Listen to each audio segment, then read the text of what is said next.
Hello, my name is Seb and welcome to Jump Inside Unleashed, and today we are playing a game called Parkitect. Yes, in this video where we tell you about 6 different things about a video game. Ready? Let's get started. So, welcome to Unleashed, and just before we get started, I just want to tell you that in this, we talk about the first 2 hours of a video game. So when you're watching this video, just to let you know that you'll only be seeing the first 2 hours of the game. So these are things that you'll experience when you first jump onto it. Starting off with paths. Now, paths are very, very interesting in this game. They're quite tricky to get a hang of, but once you do, you'll start liking them quite a lot. You can do pretty much a lot with these paths. So you can build bridges, you can build normal paths, and you can also build downward stairs that go underground. Now, one thing that I found quite tricky in this game was getting rid of these underground stairs. If you want a quick way of getting rid of these underground stairs, I use this tool here that allows me to go underground a bit. And then I can then reshape the ground just by flattening the ground out again using this flatland. So if you do ever play this game and you're like, how do I delete these underground tunnels? That's one way to get rid of them. Now let's talk about the actual rides. And we're going to start off with a very basic ride. And we'll also extend our talk about the paths by building queues as well. So grab whatever ride that you want from the ride list. So we'll start out here with this boat. In the top right hand corner, you've got your controls that will tell you how to rotate objects, how to raise and lower them, and how to delete the object. And once you're ready, you can then place the object how you feel fit. After placing an object, you will get some controls here, and you'll have to place down some paths and some queues so customers can actually get onto the ride. If you want to actually change the music, or you want to be able to change the color of the ride, you can do. There is a color tab and a music tab that you can choose what music gets played when the customers go onto the ride. In the color tab, it's very, very simple. You can just select what color you want to change and the ride will change color. For example, what I'm doing to the boat right here. And one of the last options is the operation. You can change it to wait for full, so the boat will only launch when the capacity of the amount of people that are on the boat is full up, which means the ride won't run unless there's a full set of customers on the ride, or unless there's no one else coming in, then the ride will just operate with the amount of customers that are actually on it. So this ride will wait until all the customers are on from out the queue, and when all the customers are on, it will then be ready to run. Next, we'll talk about our staff area, and our staff will have staff rooms, staff training rooms, and a depot.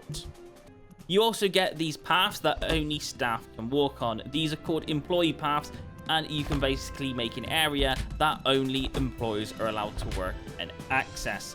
This is so all the staff can be in this zone, and you don't have to worry about customers going into this area. This is where all the staff will be trained, and they will be able to live here, work here, all that stuff. And you'll also be able to see a lot of them in this area. No civilians will come into this area, so you can be sure that this is the area just for your staff.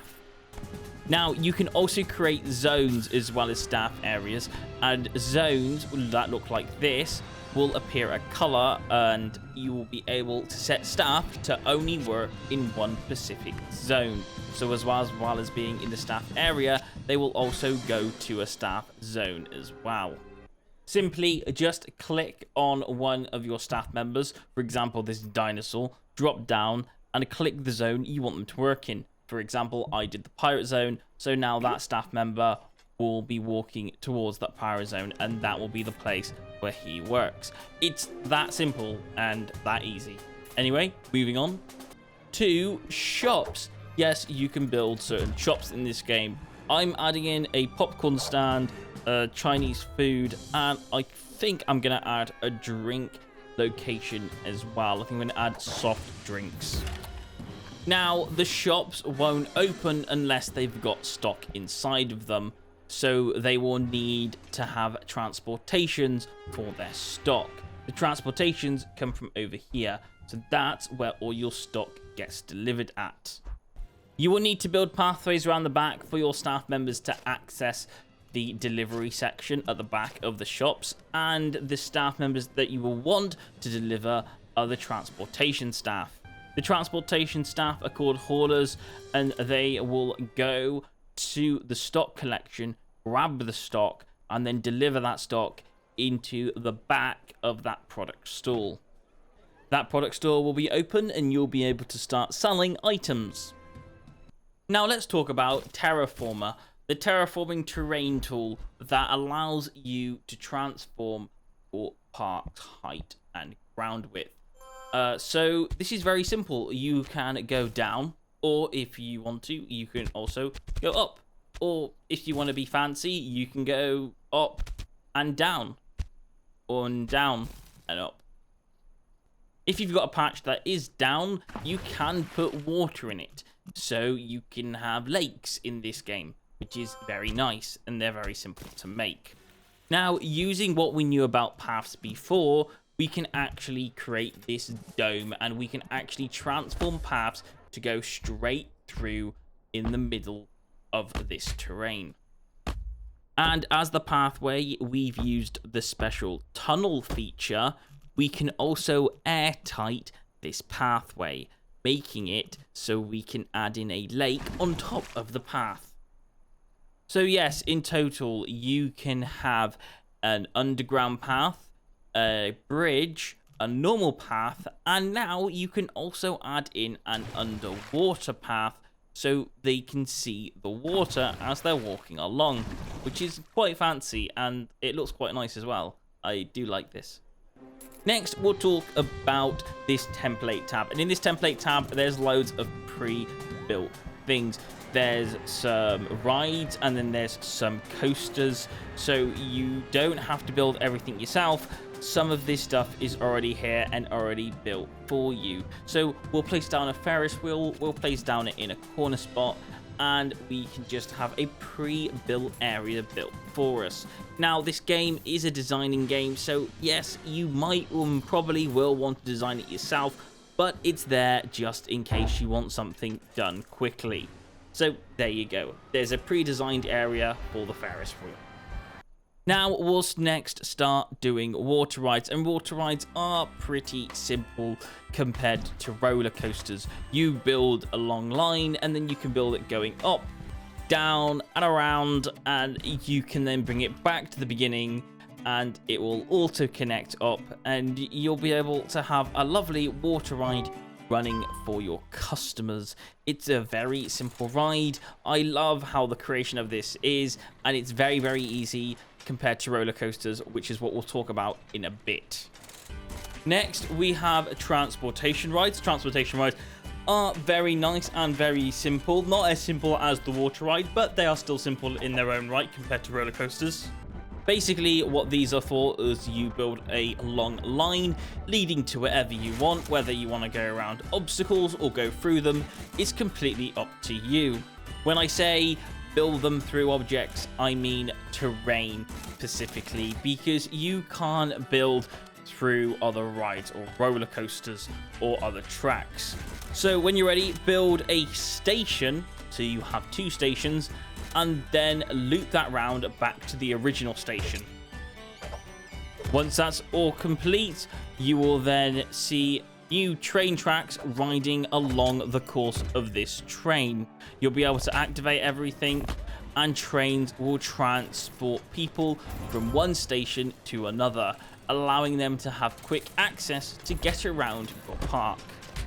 And last but not least, we of course our roller coaster. As always, we build our station and then we can make this go any direction we want. So we can immediately lift this up, do some loop-de-loops, and then bring it back round the base. Unlike the others though, this will need a bit of lift power. So if there's no lift power, this train isn't going up. So one thing that you'll need to build is this lift tool right over here. Use this lift tool before you do anything else with the train track, and the train will be lifted up using this mode right over here. Once you're happy and you've built your roller coaster after taking hours and hours building it just the way you like it, you can do tests to find out that it will completely break in half if you haven't built it right. Luckily, those are test dummies, so no one gets injured. However, this game doesn't stop you from actually putting customers on your ride before testing. So you can put customers on the ride before doing a final test, which is a bit unlucky for one, as of course this game doesn't stop people from dying on roller coasters. So yes, keep an eye out on your roller coaster, make sure it runs, definitely do your checks before allowing people on your roller coaster. Anyway, that is Parkitect right there. Do you already own it, or are you going to get it? If you do want to consider getting this game, the prices are on screen and locations where you can pick it up from. And of course, the game links are in the description down below. Thanks for watching. My name's Seb, and I will see you on another Jump Inside video. Thanks for watching, and goodbye.